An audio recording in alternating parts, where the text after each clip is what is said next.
जय श्री कृष्ण। श्री कृष्ण श्री कृष्ण श्री कृष्ण। श्री कृष्ण गोविंद हरे मुरारे, हे नाथ नारायण वासुदेव। तृतीयोध्याय भक्ति के कष्ट की निवृत्ति।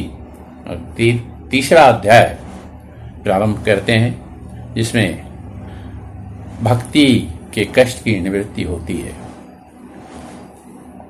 भक्ति का कष्ट क्या है?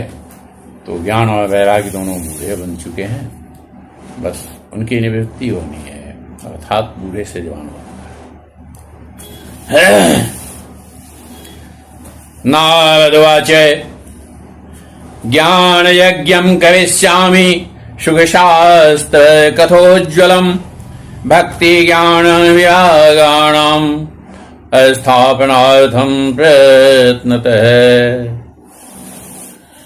अब मैं भक्ति ज्ञान और वैराग्य को स्थापित करने के लिए प्रयत्न पूर्वक श्री सुखदेव जी के कहे हुए भागवत शास्त्र की कथा द्वारा उज्जवल ज्ञान यज्ञ करूंगा।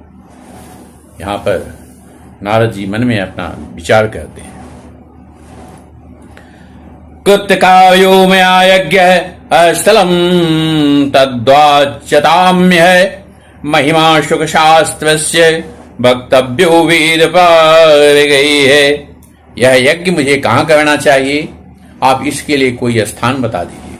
आप लोग वेद की पारगामी हैं, इसलिए मुझे इस सुख शास्त्र की महिमा सुनाइए। कियद्भेद विषय श्राव्य श्रीमद्भागवती कथा को विधिस्तत्त कर्तव्यो ममेदं ब्रुवतामृतः। यह भी बताइए कि श्रीमद् भागवत की कथा कितने दिनों में सुनानी चाहिए और उसके सुनने की विधि क्या है। कुमार आउचु, कुमार कहते हैं सनकादिक ऋषि, शृणु नारद वक्ष्याम्यो विनम्राय विवेकिने गंगाद्वारा समीपेतु तटमानंद नामकम। सनकादिक बोले, नारद जी आप बड़े विनीत और विवेकी हैं, सुनिए हम आपको ये सब बातें बताते हैं। हरिद्वार के पास आनंद नाम का एक घाट है। नाना ऋषि गणै विजुष्टम देवी सिद्धि निषेवितम नाना तरुलता कीर्णम नवकोमल वालुकम। वहां अनेकों ऋषि रहते हैं तथा देवता और सिद्ध लोग भी उसका सेवन करते हैं। भांति भांति के वृक्ष और लताओं के कारण वह बड़ा सघन है। वहां बड़ी कोमल नवीन वालु बिछी हुई है।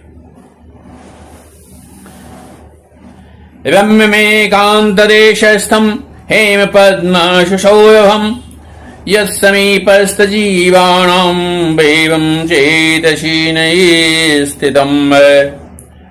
वह घाट जो है बड़ा ही रमणीय है, श्रम्य है, एकांत प्रदेश में है। वहां हर समय सुनहले कमलों की सुगंध आया करती है। उसके आसपास रहने वाले सिंह, हाथी आदि परस्पर विरोधी जीवों के चित्त में भी भय भाव नहीं है। ज्ञान यज्ञस्त्या तत्र कर्तव्यो ह्यप्रयत्नतः अपूर्व वशऊपाच कथा तत्र भविष्यति।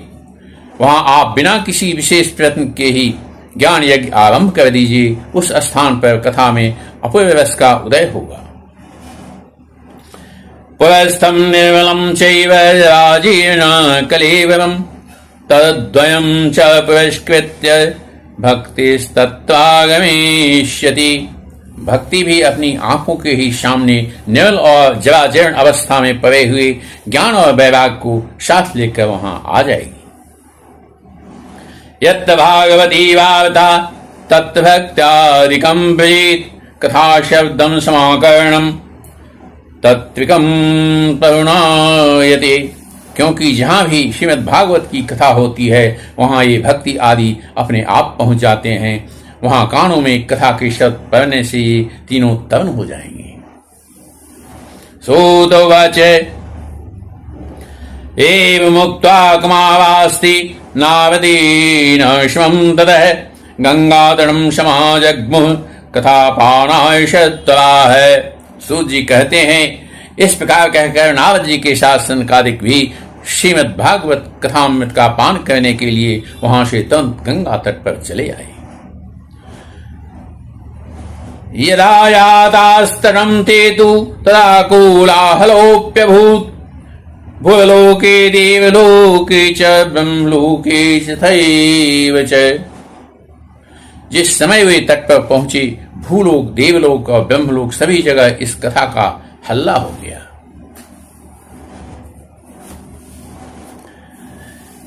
श्री भागवत पीयूष पानाय विशलंपटाः धावन्तोऽप्यायुः शरवि प्रथम ये च वैष्णवाः।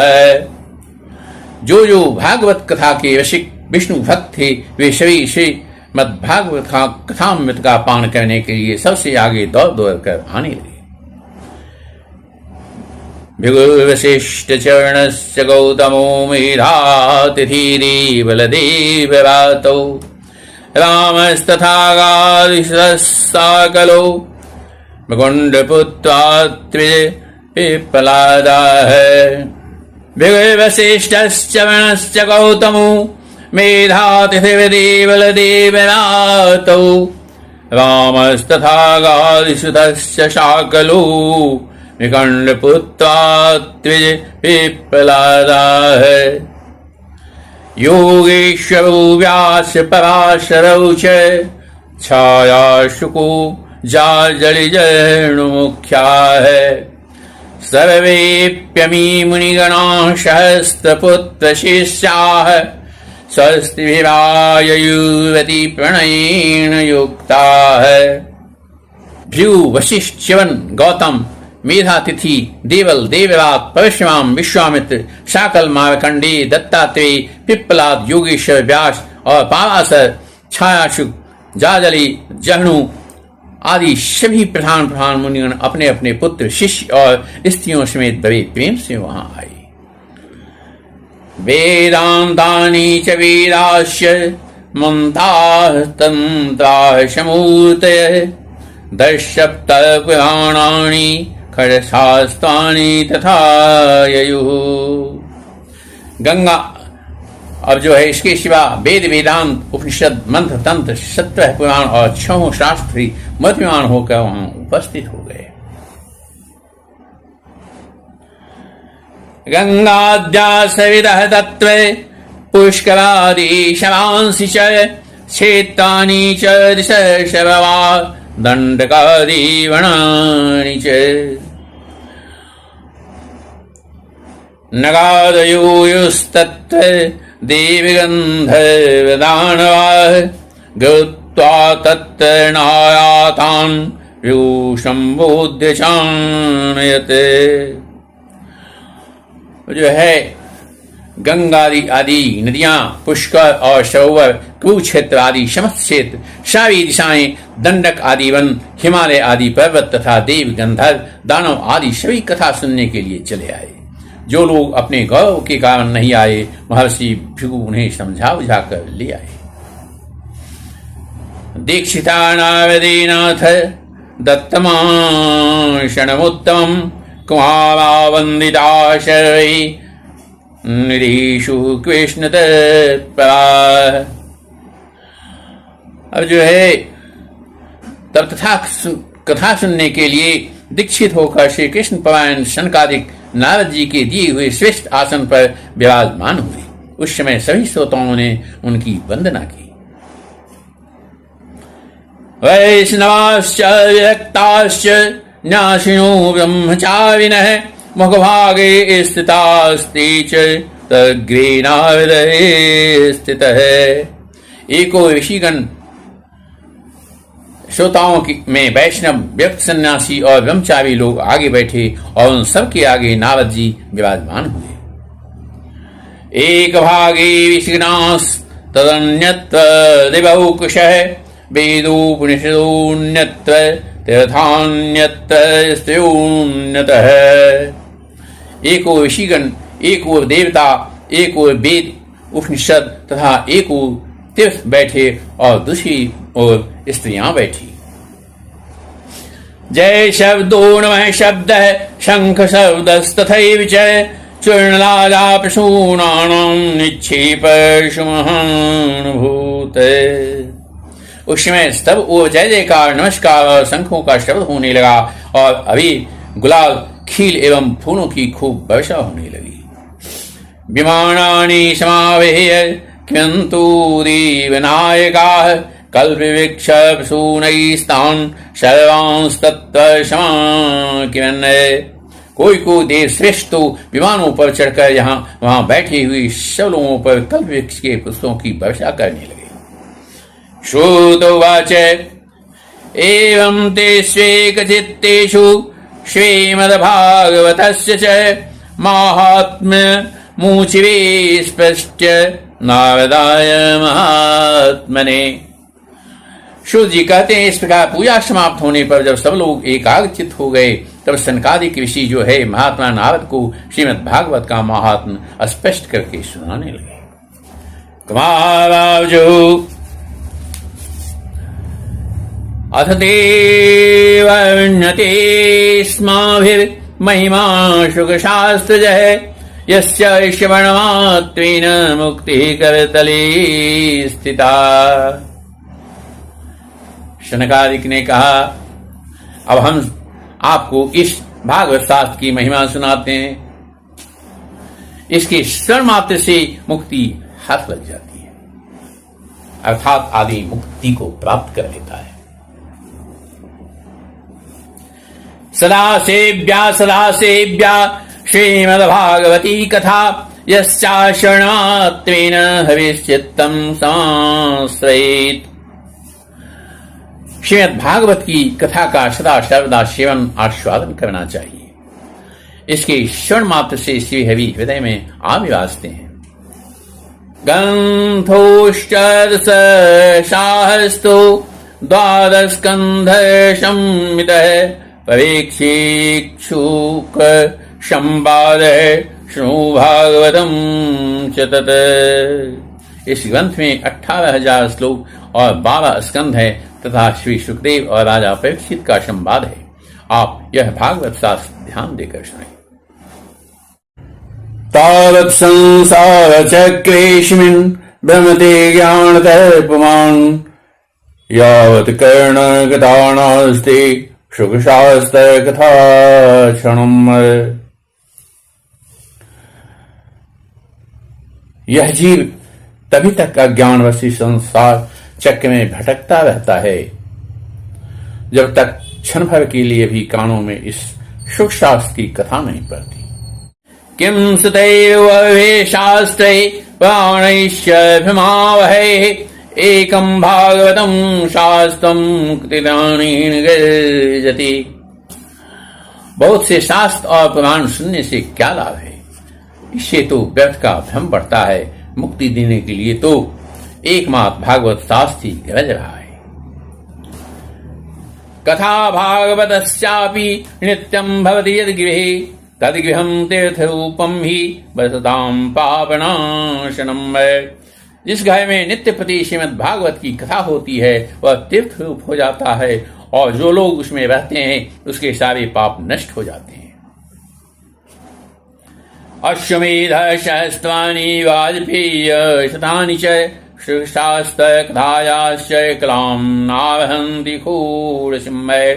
हजारे अश्वमेध और सैकड़ों वाजपेयी यज्ञ इस सुख शास्त्र की कथा का 16वां अंश भी नहीं है। तावत् पापानि देहेऽस्मिन् निविशन्ति तपोधना यावन्न श्रूयते सम्यक् श्रीमद्भागवतं नरैः। तपोधनों, जब तक लोग अच्छी तरह श्रीमद् भागवत कथा का श्रवण नहीं करते तभी तक उनके शरीर में पाप निवास करते हैं। न गंगा न गया काशी पुष्करम न प्रयागकम सुख शास्त्र कथायाश्च फलेन क्षमतां नयेत्। फल की दृष्टि से सुख शास्त्र कथा की क्षमता गंगा, गया, काशी, पुष्कर या प्रयाग कोई भी तीर्थ नहीं कर सकता।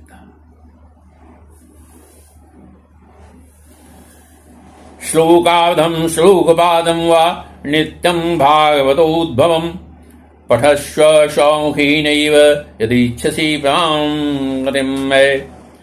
यदि आपको परम गति की इच्छा है तो अपने मुख से ही श्रीमद् भागवत के आधे अथवा चौथाई श्लोक का भी नित्य नियम पूर्वक पाठ कीजिए। वेदादिर्वेदमाता च पौरुषं सूक्तमेव च त्रयी भागवतं चैव द्वादशाक्षरैव च। ओंकार, गायत्री, पुरुष सूक्त तीनों वेद श्रीमद् भागवत।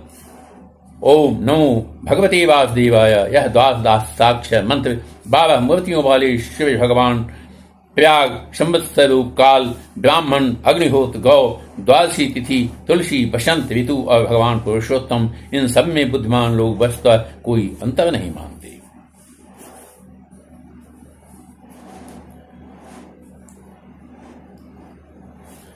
वेदादिर्वेदमाता च पौरुषं सूक्तमेव च त्वयि भागवतं चैव द्वादशाक्षरैव च। द्वादशात्मा प्रयागस्य कालसंवत्सरात्मकः ब्राह्मणाश्चाग्निहोत्रं च शिवेदार्षि तथा तुलसी च वसन्तस्य पुरुषोत्तम एव च। एतेषां तत्त्वतः प्राज्ञे न पृथग्भावयिष्यते। ओंकार, गायत्री, पुरुष सूक्त तीनों वेद श्रीमद् भागवत और ओम नमो भगवते वासुदेवाय, यह द्वादशाक्षर मंत्र 12 मूर्तियों वाले शिव भगवान, प्रयाग, संवत्सर काल, ब्राह्मण, अग्निहोत्र, गौ, द्वादशी तिथि, तुलसी, बसंत ऋतु, भगवान पुरुषोत्तम, इन सब में बुद्धिमान लोग वस्तुतः कोई अंतर नहीं मानते। यश्च भागवतं शास्त्रं वाचेदवततो निशम्य जन्मकोटिकृतं पापं नश्यते नात्र संशयः। जो पुरुष अहिर्निश अर्थ से श्रीमद् भागवत शास्त्र का पाठ करता है उसके करोड़ों जन्मों का पाप नष्ट हो जाता है, इसमें तनिक भी संदेह नहीं है। श्लोकावधं श्लोकपादं वा पठेद् भागवतं च नित्यं पुण्याप्नोति राजासु यासमेधयुः। जो पुरुष नित्यपति भागवत का आधा या चौथाई श्लोक भी पढ़ता है उसे राजस्वी और अश्वमेध यज्ञों का फल मिलता है। उक्तम भागवतम नित्यम कृतं च हरिचंदनम तुलसी पोषणम चैव धेनूनां सेवनम समम्। नित्य भागवत का पाठ करना, भगवान का चिंतन करना, तुलसी को सींचना और गौ की सेवा करना, ये चारों समान है। अंतकाले तु येनैव सूयते सुखशास्त्रात् प्रत्यातस्य वैकुंठं गोविंदोऽपि पृच्छति। जो पुरुष अंत समय में श्रीमद् भागवत का वाक्य सुन लेता है उस पर प्रसन्न होकर भगवान उसे वैकुंठ धाम दे देते हैं। हेम सिंहायदं चैतत् वैष्णवाय ददाति च कृष्णेन सह सायुज्यं स्वामां लभते ध्रुवम्। और जो पुरुष इसे सोने के सिंहासन पर रखकर विष्णु भक्त को दान करता है वह अवश्य ही भगवान का सायुज्य प्राप्त करता है। आजन्ममात्मवीन सठेन किंचित् चित्तं विधाय सुख शास्त्र कथान पीता चांडाल वच्चखर वद्वतेन नीतं मिथ्यास जन्म जननी जने दुख भाजा। जिस दुष्ट ने अपने सारी आयु में चित्त को एकाग्र करके श्रीमद् भागवत कथामृत का थोड़ा सा भी स्वादन नहीं किया उसने तो अपना सारा जन्म चांडाल और गड्ढे के समान व्यर्थ ही गंवा दिया। वह तो अपनी माता को प्रसव पीड़ा पहुंचाने के लिए ही उत्पन्न हुआ है।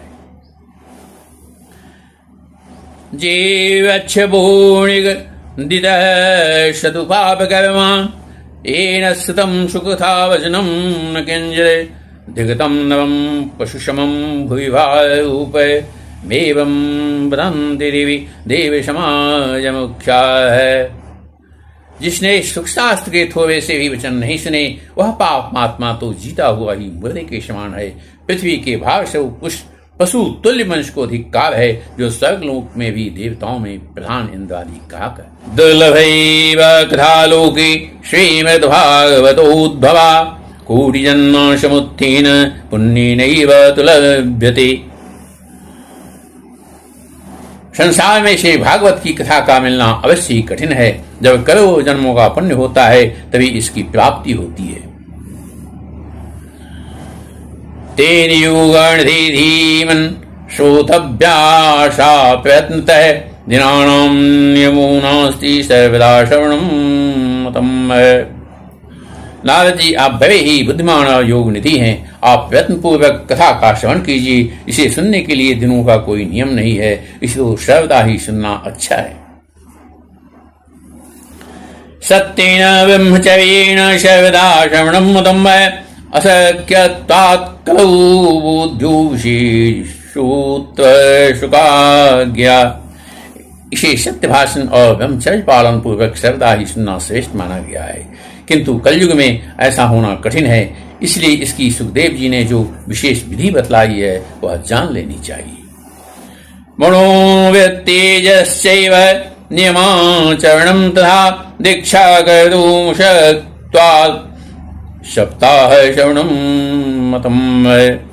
कलयुग में बहुत दिनों तक चित्त की वृत्तियों को वश में रखना, नियमों में बंधे रहना और किसी पुण्य कार्य के लिए दीक्षित रहना कठिन है। इसलिए सप्ताह श्रवण की विधि बताई गई है।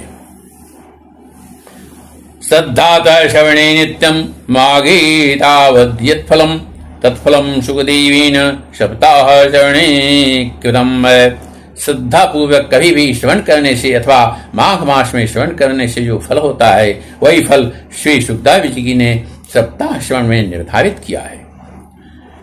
मनसश्चाजयाद्धूगात् पुंसां चैवाशस्यात् कलेर्दूष भूत्वाच्च सप्ताह श्रवणं मतम्। मन के असंयम, रोगों की बहुलता और आयु की अल्पता के कारण तथा कलयुग में अनेकों दोषों की संभावना से ही सप्ताह श्रवण का विधान किया गया है। यत्फलं नास्ति तपसा न योगेन समाधिना अनायासेन तत्सर्वं सप्ताह श्रवणे लभेत। जो फल तप, योग और समाधि से ही प्राप्त नहीं हो सकता वह सर्वांग रूप में सप्ताह श्रवण से सहज में ही मिल जाता है।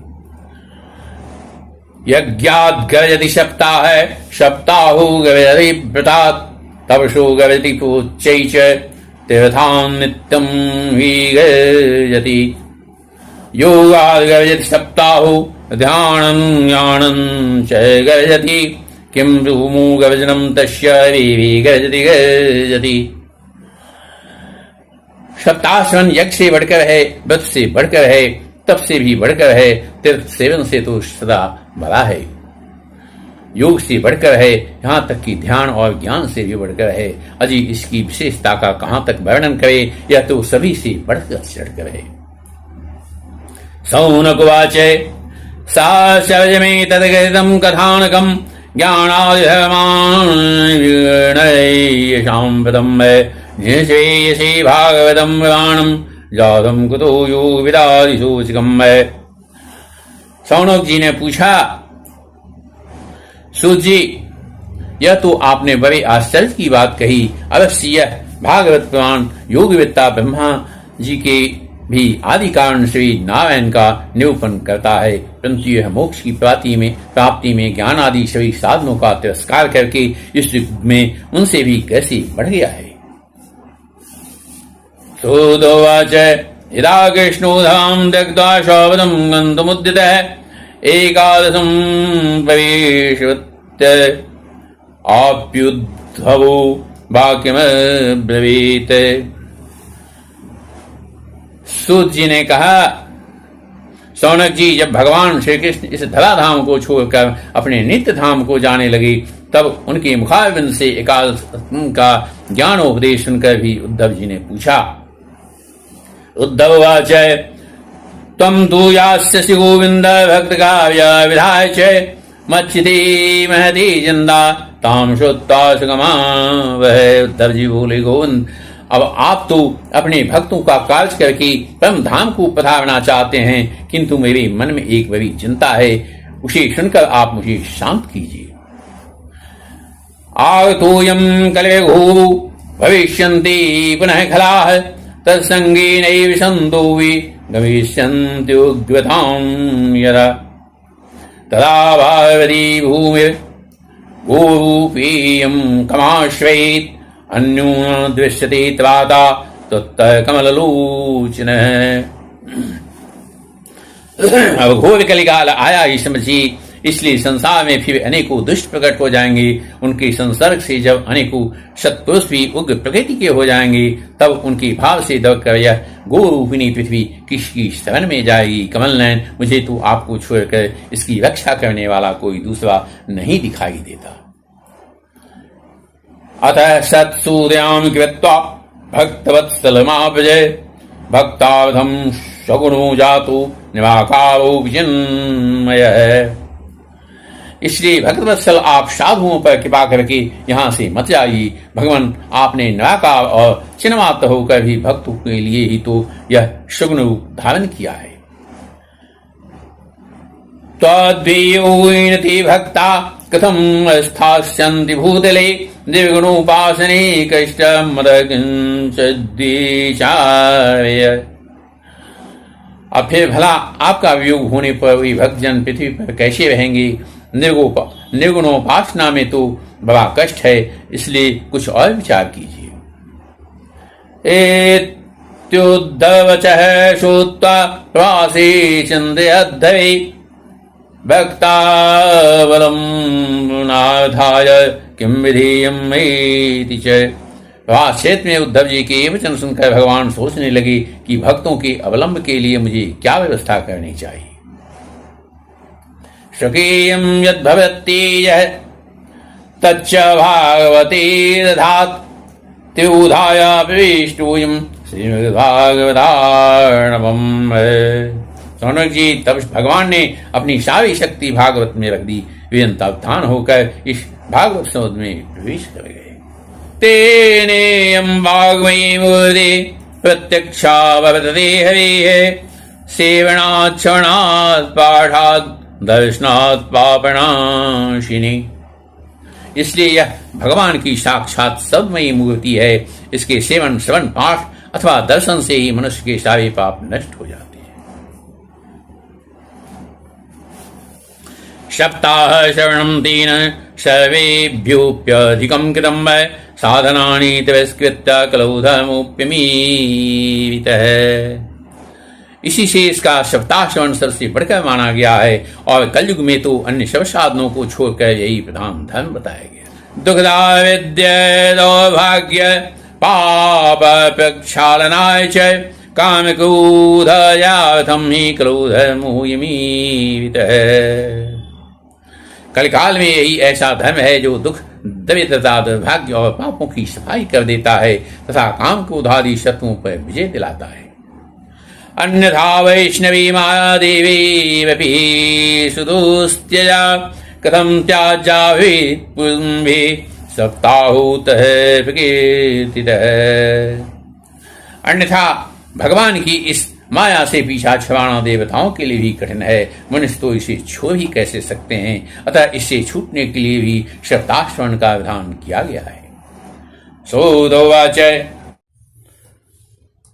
एवं नगा श्रवणो धर्मे प्रकाश्यमाने विशिभिः सभायाम् आश्चर्यमेकं समभूत् तदानीं तदुच्यते शंसनुशौनकत्वम्।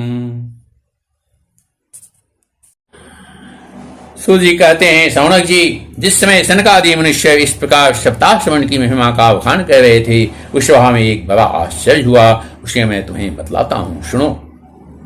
भक्ति सदौ तौ तरुणौ गृहीत्वा भीमैकरूपा सहसा विभाषित श्री कृष्ण गोविंद हरे मुरारी नाथेति नामानि वदन्ति।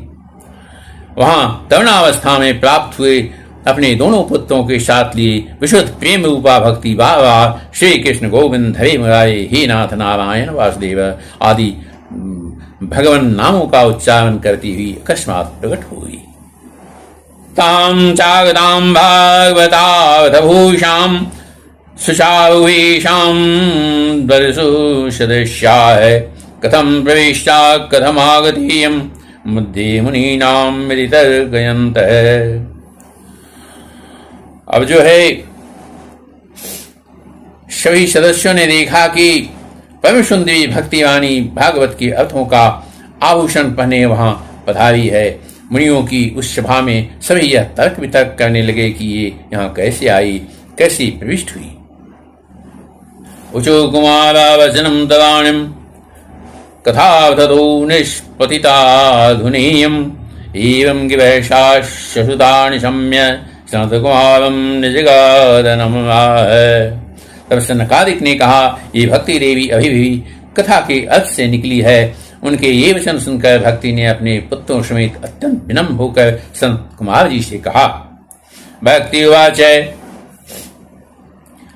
भवद्भिवद्देव कृतास्मि पुष्टा कलिप्रणष्टापि कथावशेन क्वाहं तु तिष्ठाम्यधुना पिबन्तु ब्रह्मादं तां गिरिमुचवेति। भक्ति बोली, मैं कलयुग में नष्टप्राय हो गई थी। आपने कथामृत से सींचकर मुझे फिर पुष्ट कर दिया है। अब आप यह बताइए कि मैं कहाँ हूँ। यह सुनकर सनकादिक ने उससे कहा।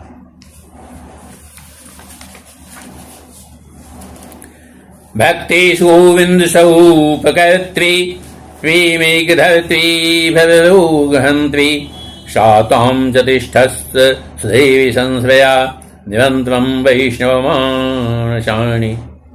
तुम भक्तों को भगवान का स्वरूप प्रदान करने वाली, अनन्य प्रेम का संपादन करने वाली और संसार रोग को निर्मूल करने वाली हो। अतः तुम धैर्य धारण करके नित्य निरंतर विष्णु भक्तों के हृदय में ही निवास करो।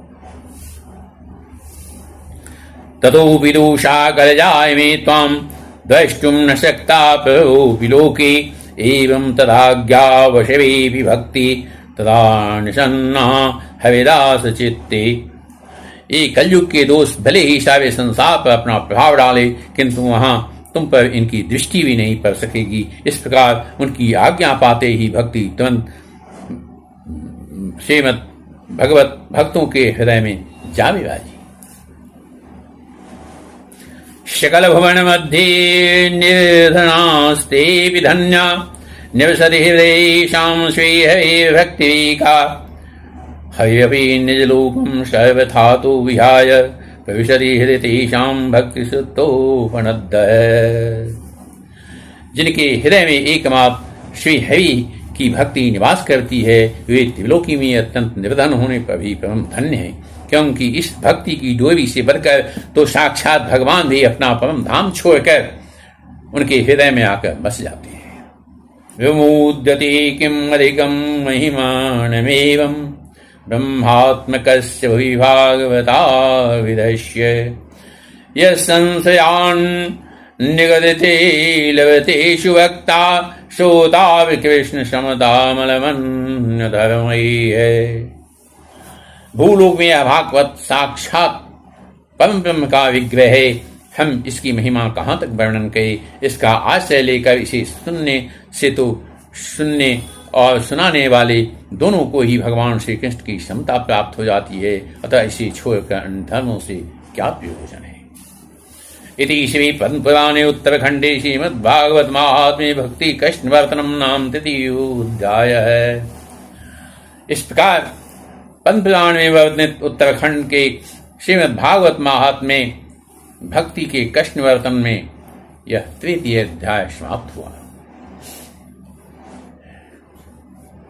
यहाँ भागवत का महात्म बतलाया गया है, जिसके श्रवण मात्र से भक्ति जो है उनके दोनों पुत्र ज्ञान और वैराग्य जो है तरुणावस्था को प्राप्त हो गए। और अन्य यह जो कथा है, सप्ताह श्रवण की विधि जो है, इसको सुनने से मनुष्य जो है परम धाम वैकुंठ को प्राप्त कर सकता है। यह भगवान श्री कृष्ण इस भागवत शास्त्र में स्वयं निवास करते हैं, इसलिए इसे प्रणाम करने तक से ही आदमी ब्रह्म वैकुंठ को प्राप्त कर सकता है। जय श्री कृष्ण। श्रीमद् भागवत।